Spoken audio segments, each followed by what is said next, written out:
Welcome in everyone to GDT Live presented by DraftKings. I am your host, Colton Davies. Beside me is Ryley Harrison, one half of Game Day Tarps podcast. And today, Ryley, we had Zach Laing on. We chatted with Zach a little bit before this episode or before this going live here. Chatted with him about the McDavid extension. You and him kind of had a little nice back and forth on what to do with Bouchard, what to do with Skinner. I thought that was some good talk there. But how you doing? We got 14, 15 fucking games on the slate tonight. How you doing? Oh, it's good. Lightning game day, first one of the year. Not playing the Panthers, so it probably won't be as fun, but that's all right. I'm looking forward to it. It's going to be good. Lots of rookie debuts and stuff like that we'll go over once this interview's done. But yeah, it was a great interview with Zach, and we had a lot of fun. Yeah, it was great. Awesome stuff with Zach. We'll throw it right to that interview. We won't keep you guys waiting. We know that a lot of Oilers Nation guys love hearing Zach talk. So we'll throw it right to that, and we'll be back in about 20 minutes. Welcome into GDT Live, everyone, presented by DraftKings. And today we got Zach Laing from the Oilers Nation joining us. And we're, of course, going to talk about the big news at Edmonton, and that is Jack Roslovic. No, I'm just joking. We will talk about Roslovic, of course, but let's go to the McDavid extension and let's talk a little bit about that. What does the extension mean to you, and what does it mean to Oilers Nation? Oh, it's absolutely massive. I mean, make no mistake, this is arguably one of the best contracts in NHL history. Connor McDavid is a guy who easily could have went to the Edmonton Oilers and said, I am worth $20 million a year and I expect to be paid as much. And the Edmonton Oilers would have said, okay, no problem. Here's your $20 million a year. And they would have had to figure out a way, to add the pieces around him. But, McDavid is a very, very smart person. He's a very cerebral person. Evidently took his time with this decision. And I think what it really came down to for him was, as he has said for a very long time, winning a Stanley Cup in Edmonton. You look at this team, you look at the players that are here, the pieces that are in place, Leon Draisaitl, his best friend, Ryan Nugent-Hopkins, Darnell Nurse, Zach Hyman, a couple of guys who have been here for a very, very long time. And McDavid is very committed to winning with this group, as evident by this contract. It was kind of funny because I was saying it around the Oilers Nation offices here in Edmonton after the news broke. I kind of said to myself and to everybody, I guess, man, why didn't I think of this idea? Like McDavid taking $12.5 million. And it's because it was such an outlandish idea. I mean, I don't think there was a single person in the hockey world who thought that this was possible. The low end of the contract was maybe Draisaitl money, right? $14.5 million bucks. Still leaves a lot of things on the table for the Edmonton Oilers to have been able to, make additions here. But let's be real. He took anywhere from a $4 to $6, $7 million pay cut on this 2-year extension. Just an incredible deal and an incredible commitment for McDavid to this organization. Yeah, and I actually thought, Zach, that I said this a couple months ago, even on the podcast here. I said, does he have a responsibility to take like $20 million, not for the team, for the players, right? We're looking at Steph Curry making $44 million. LeBron James makes like $50 million a year, right? I was like, does he have just a responsibility that he has to take $20 million just to up the floor for everybody else? But it's not bad what he did. That was just kind of my take, a couple months ago. But I mean, he wants to win, and to win, you got to take less. Yeah, absolutely. I mean, I think there's a lot of people around the NHL who probably didn't like the fact that Connor McDavid took $12.5 million. Think of the other organizations in the Pacific Division trying to vie for playoff spots with the Edmonton Oilers, the teams in the Western Conference who have been knocked out by the Oilers in the last number of years in the playoffs here. And then the NHLPA as well, right? Like they surely were hoping that McDavid would take a huge contract and raise that bar. But I think this this is a situation where it's such a significant outlier in terms of the other contracts that are being signed. We look at Kirill Kaprizov. He's the one who essentially has reset the market with that $17 million a year deal. Jack Eichel, $13.5 million. Honestly, was kind of expecting a little bit more money there for Jack Eichel, but he gets locked in on a pretty solid contract long term. Kyle Connor comes in. I can't remember the exact number. I think his was around $12 million as well. 12, yeah. Yeah, 12. So, these are the guys who are kind of quote unquote resetting the market. Listen, make no mistake. I think in 2 years from now, if the Edmonton Oilers are able to win a Stanley Cup over these next couple of seasons, 3 years essentially now, McDavid is going to take $20 million a year, and he will reset the market as everybody has hoped and expects him to, right? I think at the end of the day, McDavid realizes where, he is most obliged, I suppose, and that is with the Edmonton Oilers organization. He did this for nobody except for the Edmonton Oilers organization in hopes of winning a Stanley Cup. So a pretty significant move from him. And again, not one that I think anybody in the hockey world was expecting. No, and it's about, it's the difference between chasing success and I think cementing greatness. And what he wants to do is, win that Stanley Cup. And that's why he took that pay cut. What do you think? Do you think it adds more pressure to the Oilers over the next couple of years, though? Listen, Stan Bowman has come out and said that it really doesn't change much of what they do. It doesn't really increase the urgency because at the end of the day, this is an organization who really 11 years here has been trying to win a Stanley Cup with Connor McDavid and Leon Draisaitl. But let's be realistic and say, the last 3 or 4 years, they were truly, truly contenders, for a Stanley Cup. So I think in one sense of the term, it doesn't because, the Oilers will still go about their business, looking to improve this roster, examining the goaltending market, looking for another winger who can play, up in that top 6. But I think at the end of the day, it kind of does put a bit of sense of urgency on the Edmonton Oilers here. They recognize now that, they have 3 years now of Connor McDavid at $12.5 million. And with the rising cap situation, that's going to open up a ton of doors for them that previously weren't going to be there. I mean, if you take a look at just Jake Wallman signing his extension, 7 years, $7 million per year, that effectively makes up the difference of what Connor McDavid could have signed for. So the Oilers are, in one sense of the term, getting Jake Wallman for free for the first couple of years of his contract extension. So, I think it does add a sense of urgency overall, as much as the organization won't say that it will, because at the end of the day, there's now a new date where they would have to, potentially address a future where McDavid isn't on this team. But for me, that's not really something that I'm worried about happening. I think as long as the Oilers are still serious contenders down the road, I don't see any reason why McDavid would walk away from this organization. Now, okay, let's talk about a 3-year window, right? And this roster. Stuart Skinner's got to go, right? In your opinion? McDavid has said you got 3 years, and I don't want to chalk too much up to game 1 of the NHL season, but last night you were hoping Bouchard with $10.5 million in his pocket, and you were hoping Skinner, after 3 straight Stanley Cup finals or 2 straight Stanley Cup final losses, kind of are more composed. I know it's game 1 and mistakes happen, but from 2 of your guys who you need to rely on, that was a tough look last night to throw that game away. Yeah, sure. I think you could sit there and say it is a tough look, but at the end of the day, the Oilers as a team, as a whole, took their foot off the gas pedal when they went up 3-0. You look at the Gridden goal, a weird bounce that goes in. Connor Zary high sticks, doesn't high stick a puck in. There was some sloppy turnovers and sloppy play overall from the Oilers that led to their demise last night. Make no mistake, Stuart Skinner needs to make a decision with that puck on his stick. He absolutely looked like a deer in headlights there. And, even after the game, he said it's an easy fix. I just have to dump the puck into the corner or just fall on it and cover it up and call it a day. I don't think that's on Bouchard whatsoever. I mean, Skinner is the one who needs to play the puck in that situation. But, at the end of the day, when you look at the weaknesses on the Edmonton Oilers team, it's in the net. Stuart Skinner and Calvin Pickard have been valiant soldiers for the Edmonton Oilers over the last number of years.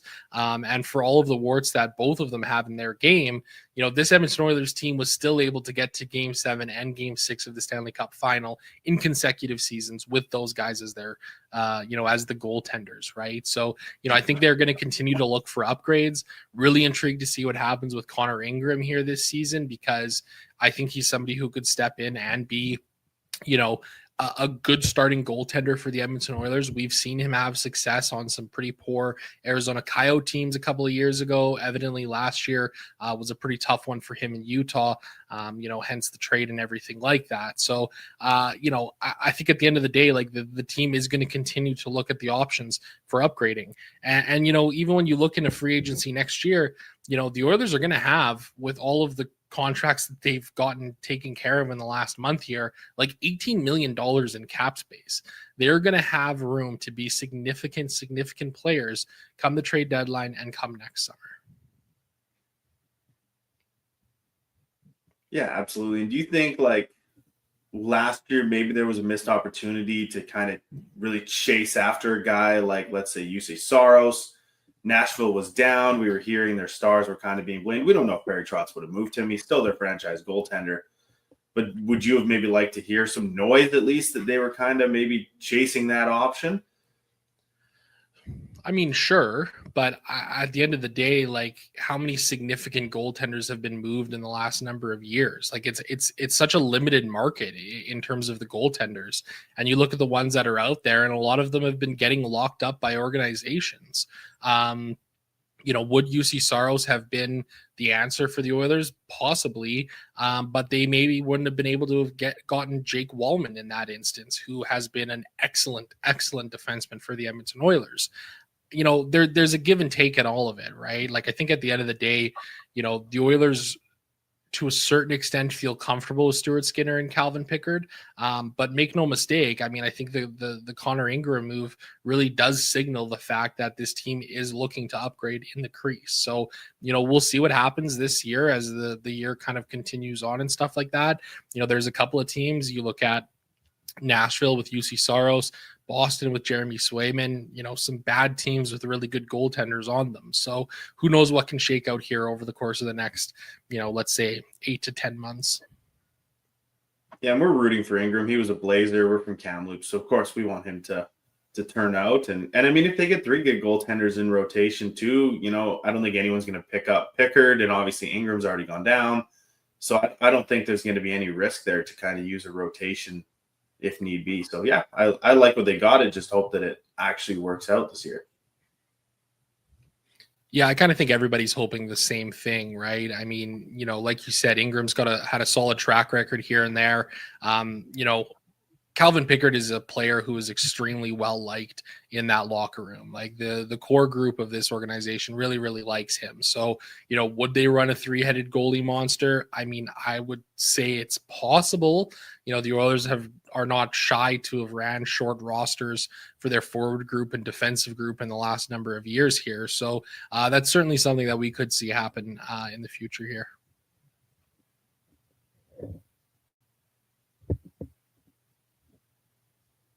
My Wi-Fi is absolutely bugging right now, so let's hope this works.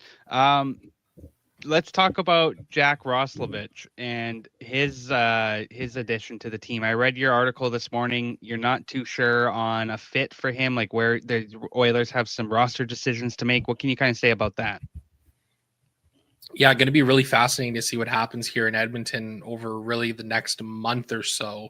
The Oilers are pretty tight in terms of their roster spots right now. It's going to be really interesting to see how this all shakes out. You've got a guy in Noah Philp who is waiver eligible this year for the first time. I don't think they're going to want to risk losing him on waivers. You take a look at some of the other things that can happen here. Well, the easiest move, I suppose, to get Roslovic on the active roster is just placing Jake Wallman on the injured reserve for the time being. If he's not quite ready to come back in the next 7 days or so, that frees up a roster spot, gets Roslovic into the mix. it sounds like he's a guy who's kind of going to be thrown into the fire more or less. The Oilers have an off day today. They practice on Friday. They play Saturday night, hosting the Vancouver Canucks, have a little practice on Sunday, and then they're off for a 5-game road trip out east. So there's not really going to be a whole lot of time for Roslovic to kind of get acclimated in terms of getting his feet underneath him. So it's going to be interesting to see what happens. And, as you start to look a little further down the road, Mattias Ekholm currently on the injured reserve.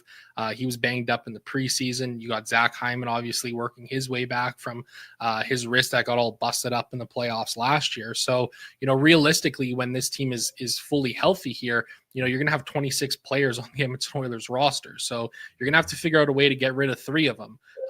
Curtis Lazar, he's an extra forward right now. I think placing him on waivers is a pretty easy decision. And then, when you look at the blue line as well, what happens there? Alec Regula, good story out of camp, hasn't played, professional hockey in 18 months. He looked solid in the preseason, maybe was a little bit shaky last night. That's to be expected given the time off that he's had. But I think he's a guy who definitely could land on waivers here, as the team looks to clear up roster spots. And then you got to get rid of another forward as well. Is that maybe Mattias Ekholm here? Been a solid soldier for the Oilers over the last number of years, but the Oilers have really increased the internal competition that they've had, with additions of Ike Howard, Matt Savoy coming up from the American League. You got David Tomasek into the mix, who looked excellent last night, has looked really good in the preseason. Again, Noah Philp there. He's a guy who's, been grinding away for a couple years in the Oilers system. So it's going to be interesting to see what happens. And then, of course, where does Roslovic fit on the roster? Like, where does he play? I'm fascinated to see what happens there. Maybe he gets up on that top line with McDavid and Draisaitl at some point this season. I think that's certainly a possibility. But I think he's somebody who probably projects a little bit more for, middle 6 minutes here on this Oilers club. Now, do you know if Savoy is waiver eligible, or is he still clean to go up and down? He's still clean, but I don't think that they would send him down. Yeah, maybe not. Let's not say maybe not out of his play, but let's say to open up 2 roster spots, they send down Howard and Savoy. That way, they don't have to trade anybody right away. Right, they don't have to make that harsh decision. No one's lost on waivers. And again, Ike's only played his first game. He could use, go down, play 5 games, score 5 goals type thing, right? Like he could probably use that. Savoy could put up 10 points if he goes down for 5 games. So I don't see why that would hurt them just for a stint. Well, they do decide their roster makeup. I think that would be okay. But I see what you're saying. Like, I don't know if you do want to get rid of Janmark. He's just so versatile. He's such a Swiss Army knife. Him and Roslovic on the same line, like a 4th line or something. I think they would be one of the better 4th lines in the league if that's where it ended up. So, but yeah, it's tough. But you want it to be tough, right? That means you're a good team if it's tough. So yeah, absolutely, right? Like, and I definitely get the idea of sending down Savoy and Howard, but these are guys who are expected to be on the NHL team this year and expected to be players who make an impact. So, maybe it's not point per game players or anything like that, but if both of them are able to contribute 30 or 40 points, 15, 20 goals, something in that range, like that's what the Oilers really need from these guys. And I'm not entirely sure if sending them down necessarily sends the right message, even though it would be, hey, listen, we're in a bit of a roster crunch right now. We want to be able to keep you playing. I do like Mattias Ekholm. Playoff Mattias Ekholm specifically, because he goes very quiet for stretches during the regular season. But even in the playoffs last year, I didn't even think that Mattias Ekholm was, the player that he was even a year or 2 years before that for this Edmonton Oilers team. So I kind of look at him as a guy who's probably the easiest to sort of replace based off of what the Oilers have brought in this season. That's kind of where I landed on Ekholm being a guy who could get moved either through waivers or through a potential trade as well. Yeah, fair. What do you make of Mangiapane's first game? He got a goal. He's looking good out there. Where does he kind of slot into that Oilers system? Yeah, really good game from him to kick things off. Did something early on that the Oilers couldn't get from some similar guys last year, and Jeff Skinner and Victor Arvidsson. And that was, offense off the bat, right? It was a really slow start for both of those guys last year in Edmonton. For Mangiapane to kind of come in here, Battle of Alberta, going up against one of his old teams, who got rid of him a couple of years ago. It was great to see him get on the board. Really nice shot as well. Smart, cerebral player. A smaller guy, but willing to play kind of a bigger man's game. I think he's a top 6 forward for this team all day long. I really like him in the mix there in that, either on that first line or on that second line. Really liked what we saw from him last night. I wonder maybe if he gets a look up on that top line. I thought Trent Frederick kind of struggled last night. Seemed like the play died on his stick a little bit. Didn't even have a single shot attempt at 5-on-5 last night, which you don't necessarily love to see. Evidently, McDavid and Draisaitl are the trigger men. Those are the guys who are going to be firing at the most. But would have liked to see a little bit more from Freddie in that spot last night. But hey, listen, game 1 of the year, I'm not ready to make any kind of big decisions or hot takes, I suppose, on this roster and these players, until we get to see 10, 15, 20 games of them. What do you make of the Mattias Ekholm extension? Because it, to me, was, a very good deal for him. What's kind of the sense of the Ekholm deal around Oilers Nation? Yeah, I think my thought is that he was thinking about extension throughout the summer, maybe a little bit here and there. Evidently, a pending UFA at the end of this season. And then he sees what Connor McDavid does and takes a significant pay cut and says, well, that's pretty easy for me to do. I've been playing for a long time. I've made a lot of money. And he commits on a 3-year deal with a $4 million cap hit. Just a great contract there for Ekholm. Probably shaves off a couple of $1 million, $2 million maybe, from what really he should be earning, which is pretty much that $6 million that he's at right now. So, a great contract there. What's really interesting too is, despite the fact that Mattias Ekholm is 35 years old, this doesn't actually register as a 35 plus contract with the NHL. So that provides a little more flexibility for the Edmonton Oilers here moving forward as well. So very interesting deal there for a guy who's absolutely going to be in the top 6 mix over these next 3 years for the Oilers. Talk to me a little bit about David Tomasek, because he kind of surprised me out of preseason. He looks phenomenal out there. What have you seen out of Tomasek? Again, just a very smart, cerebral player here. Somebody who knows how to get to the right spots on the ice. Had a great year in the SHL last year. Just pulled it up again. 24 goals and 57 points in 47 games played. To be totally blunt, I was not expecting much.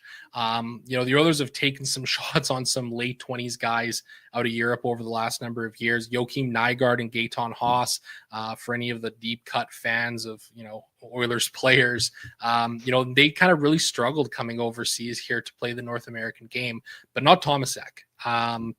He really is impressed so far. He's got a little bit of size to him, but just, again, a very smart, cerebral player, gets to the right spots on the ice. I mean, listen, this guy's come in and taken the power play 1 net front bumper spot that Zach Hyman has had for the last number of years. Somebody had to do it. Certainly didn't expect it to be Tomasek being the one. But again, you look at the assist on the Draisaitl goal last night, a really nice pass there. And there was even a couple of instances where he was getting to the front of the net and deflected a couple past shots that got on net onto Dustin Wolf. So he almost looked like Zach Hyman out there on that power play, which was absolutely great to see. So, really fascinated to see where, the season goes from him. Evidently going to be a long one here, 81 games left in the regular season until we get to the games that really matter for this Oilers team. So he's going to have a lot of runway to kind of, get more acclimated to the NHL game, but some really nice signs early on from him. Yeah, absolutely. My last one for you, Zach. What did you make of Ike Howard's debut? I liked it. wasn't a very impressive start for Howard, when he kind of entered Edmonton here. He struggled in the rookie games against the Flames rookies, a couple of games there. Really didn't look great in the beginning of the preseason either. But, Chris Knobloch kind of said, I think it was around game 5 or 6 of the preseason, Howard's starting to kind of build and start to build up a little bit here, which is, I think, exactly what we're starting to see. Big jump from the college ranks to the NHL game, right? I mean, it's a huge, huge jump. So there's going to be a learning curve. There's going to be some struggles early on, but, I thought he was in the mix last night. I think back to even in the first period, can't remember who it was. Somebody got a shot away on the net and Howard kind of drove to the net and Dustin Wolf had the puck all covered up and he kind of gave Wolf a little slash on the glove, and all of a sudden was getting a face full of a stinky glove from, Mackenzie Weegar, not shying away from, little things like that to get under the skin of the opponents, which is what you like to see. And evidently this is a guy who's got an excellent release on his shot. So that's one thing that I'd like to see more from him. And that's going to come with confidence too, right? Is, him stepping up and really letting that shot go with that quick release, because I think he's a guy who could pot 15 or 20 for the Oilers this season. What did you make of your shootout attempt? His chip shot, that was very Isaac Howard. Very, you could feel the confidence flowing on that one, and he chips it high. Yeah, absolutely. And I mean, again, this is just what you want to see from him, some creativity out there on the ice, right? I mean, again, such a dynamic offensive playmaker here. Somebody who, we're starting to see that confidence kind of coming out a little bit, right? So, yeah, I don't mind that whatsoever here, and going to be really interesting to see where this season goes for him. I got one more for you, actually. What did you make of the Oilers alternate jerseys? Big fan. Yeah, I like them a lot. They've kind of done this over the last couple of years here. You think back to the Heritage Classic where it wasn't necessarily the cream color, but more of that kind of tannish brown vintage color. But I really like the cream look. I know we had some of our Oilers Nation social media guys down at the Oilers store down in the Ice District this last week here, and looking at some of the other merchandise they have, it all looks really, really sharp. So I love it. I'm not a huge jersey buff, huge jersey fan or anything like that. So, I don't really lose my mind either way a whole lot, but I really like this look. I think it's definitely a pretty clean one for sure. What do you got cooked? Sorry, the off-white was nice. Yeah. I like it. Zach, what do you got cooking up at Oilers Nation? Oh, lots of stuff on the go always. Tons of content up here today already. Going to have lots more flowing through the pipeline soon. Some more stuff about Jack Roslovic coming. Cam Lewis has something taking a look at getting to know Roslovic, and then Riley Delaney is taking a look at where Roslovic can fit on this roster. So lots of interesting things to talk about here for this Edmonton Oilers team. Absolutely. Zach, thanks so much for joining us today. Hey, my pleasure. Thanks for having me, guys.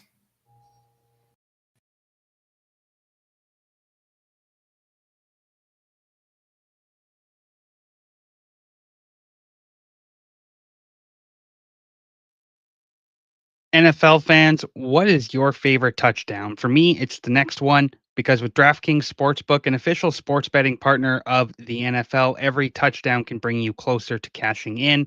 From first touchdown score to anytime TD props or the thrill of live in-game betting, every snap is loaded with opportunity. This week on the DK Sportsbook app, you could find lines such as the Jacksonville Jaguars to beat the Seattle Seahawks at -120 and more. Lines and odds are subject to change. You can bet just $5, and if your bet wins, you'll get $200 in bonus bets instantly. Is your team hitting pay dirt? Well, guess what? That pays out to you. Download the DraftKings Sportsbook app and use code THPN. That's code THPN to turn $5 into $200 in bonus bets if your bet wins. Gambling problem? Call 1-800-GAMBLER. In New York, call 877-8-HOPE-NY or text HOPE-NY 467-369. In Connecticut, help is available for problem gambling. Call 888-78-97-777 or visit ccpg.org. Please play responsibly. On behalf of Boot Hill Casino and Resort, Kansas, 21 plus age and eligibility varies by jurisdiction. Fees may apply in Illinois. Void in Ontario. Bonus bets expire 7 days after issuance. See sportsbook.draftkings.com/promos. NFL Sunday Ticket offer for new subscribers only and auto renews until canceled. Digital games and commercial use excluded. Restrictions apply. Apply NFL Sunday Ticket terms at youtube.com/go/NFL Sunday Ticket/terms. Limited time offer.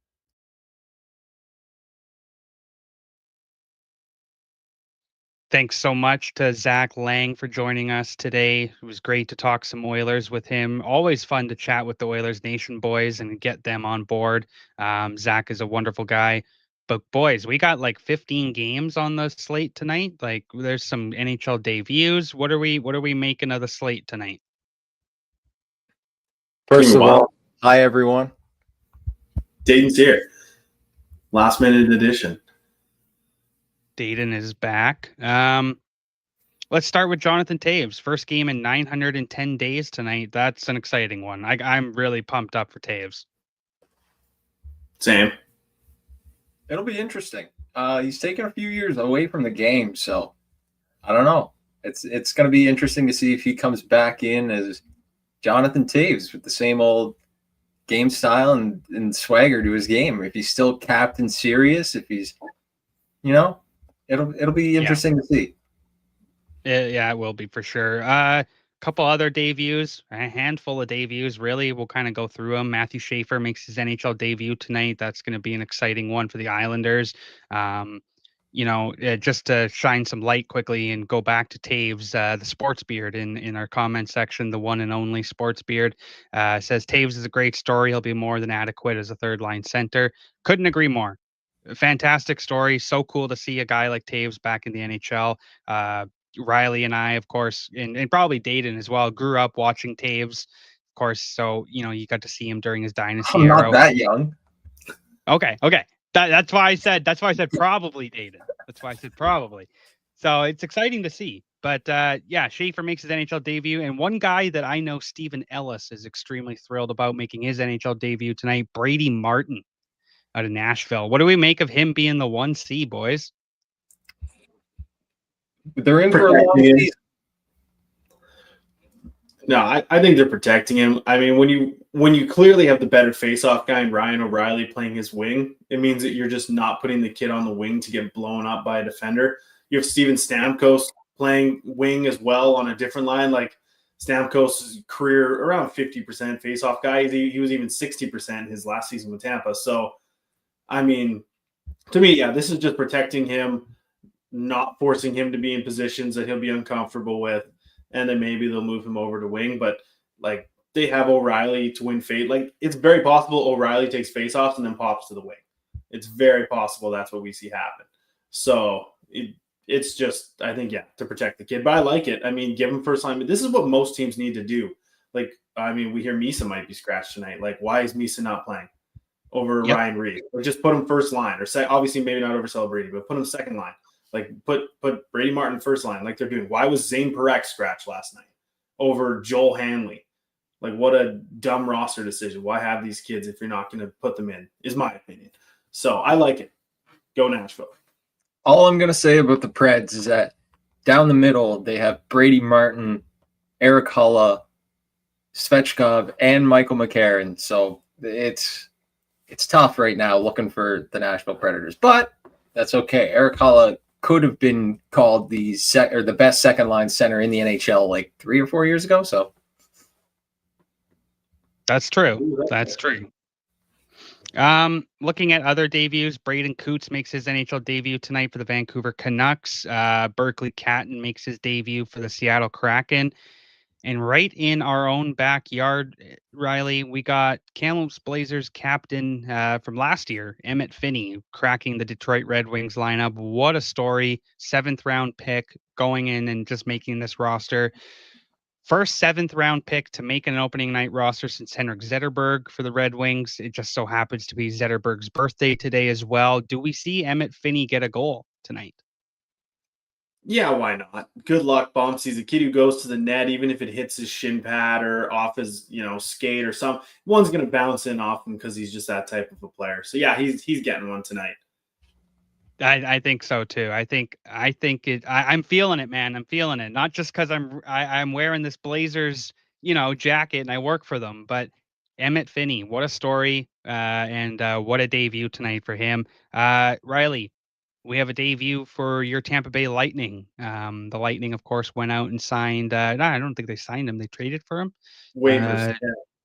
Waiver claim, 6'9", 242-pound Curtis Douglas. What do you make of that addition?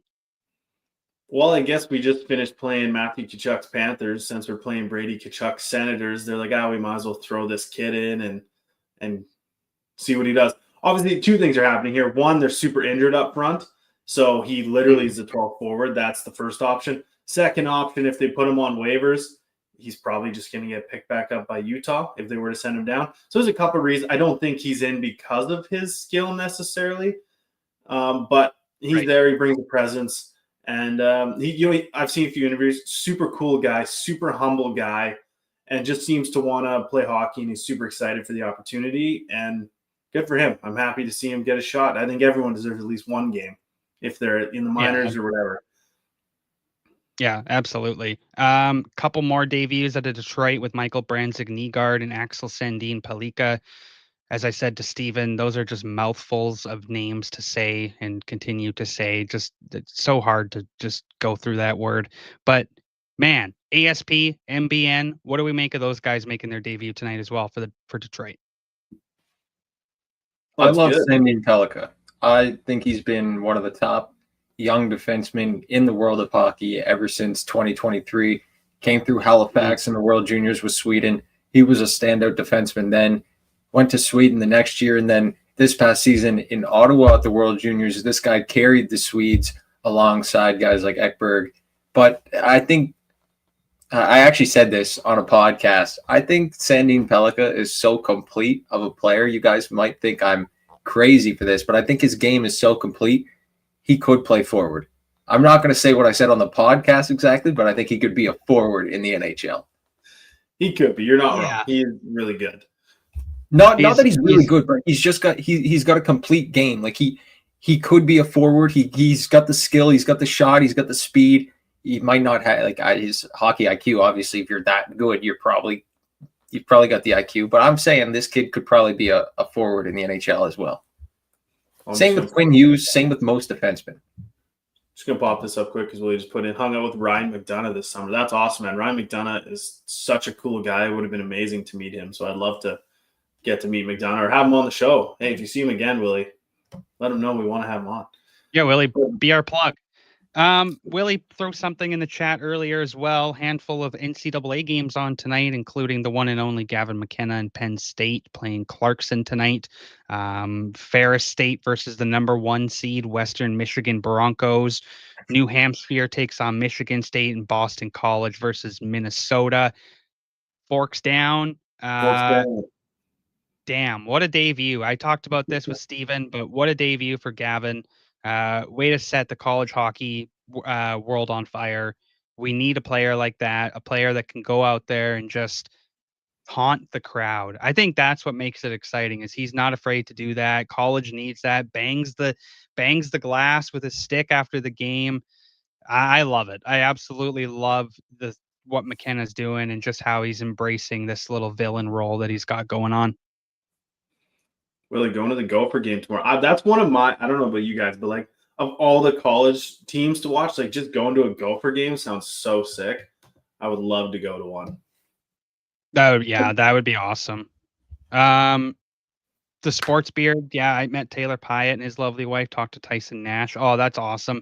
I actually talked to Tyson Nash just a couple weeks ago for the Kamloops Blazers, did an alumni catch up with him. We chatted on the phone for like 40 minutes. What a beauty of a human being. What a wonderful dude.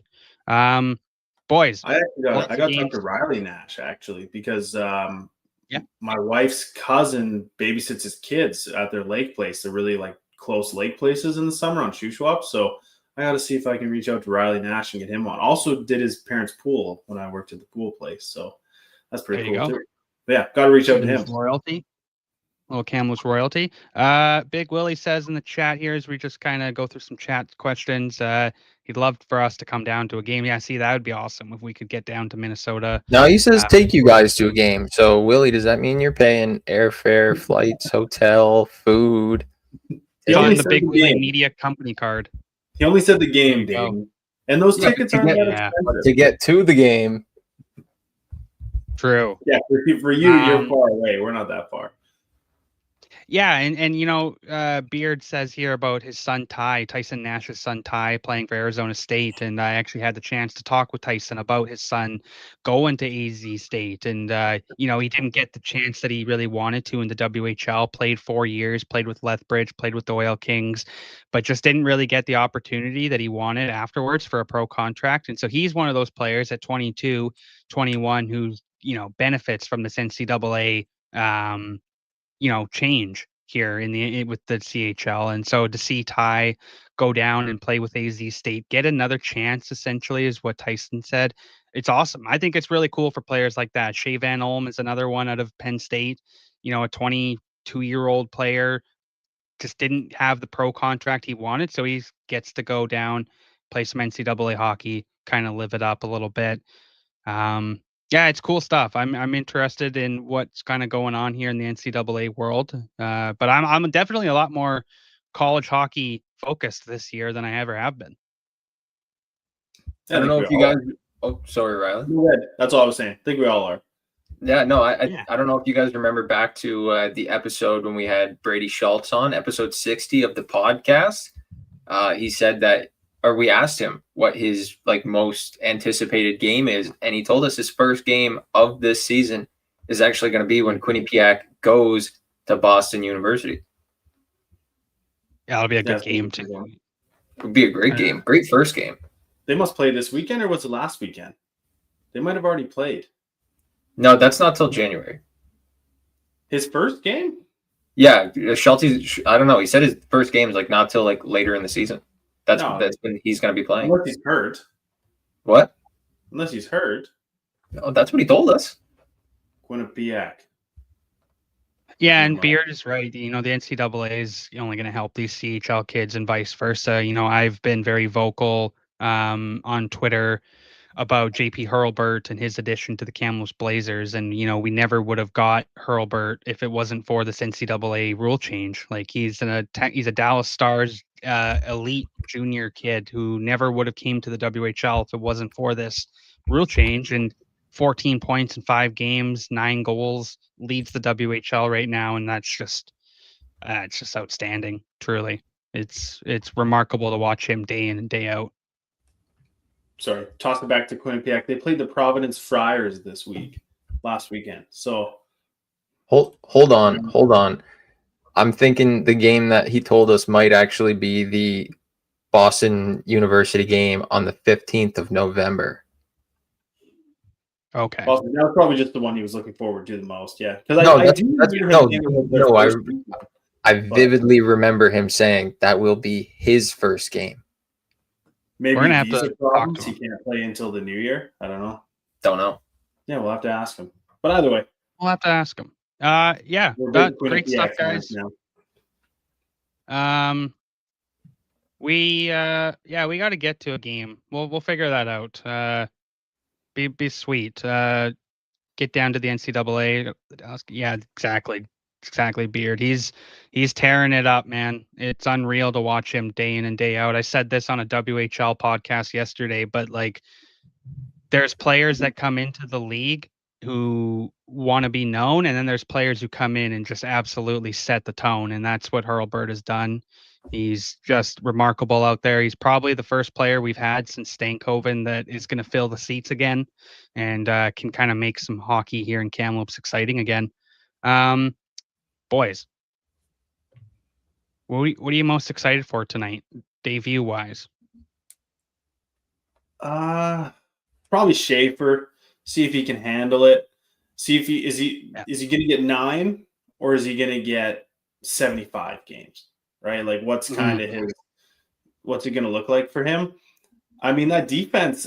I looked at it the other day, and without Dobson, obviously being in Montreal now, a defense kind of sucks outside of Pellick and Pollock. So for them to get Schaefer in, it kind of makes sense. They have Romanov, who they signed to that big deal, but outside of that, they really don't have that good of a defense. I have to look at it again, but it's really not a strong bottom 3 if you didn't have Schaefer.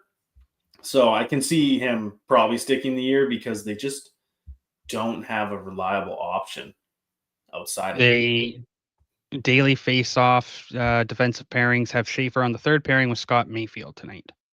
Yeah, he's a good third pair. Who's second pair lefty? Pelech. First pair then? Romanov. Well, okay, so go through who are the two that I'm missing, because there's Pollock. D'Angelo and Pollock. Yeah, D'Angelo, right? So he's barely trying to revive himself from the KHL. So I don't think that they're 5 and 6 of D'Angelo and Mayfield, even though they're maybe not playing 5 and 6 necessarily, they're still not two of the better defensemen in the NHL.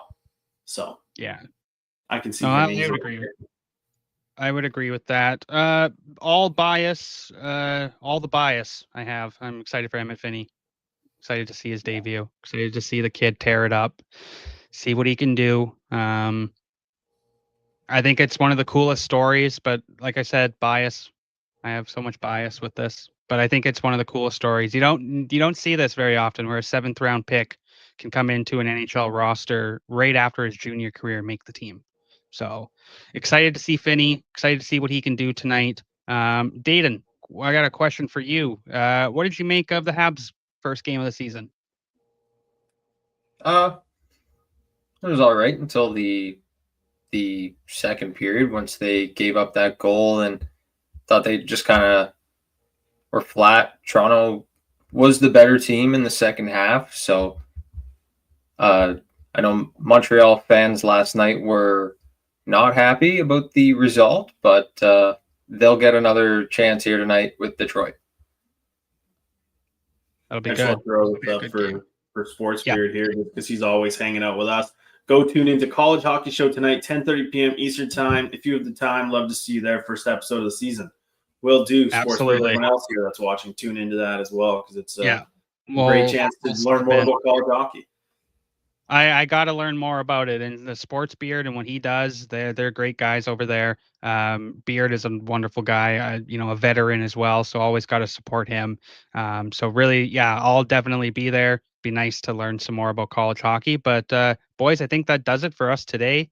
We'll be back tomorrow, 12 o'clock Pacific time, 3 o'clock Eastern, right here on GDT Live. What's going on, everyone? Thank you for tuning into another video over here on the Game Day Tarps podcast and the Hockey Podcast Network. We've got so much more where this came from, so smash the like button, subscribe, and don't forget to hit the bell, turn the notifications on so you never miss a beat. For myself and the rest of the guys over at Game Day Tarps, we thank you, and we'll see you next time.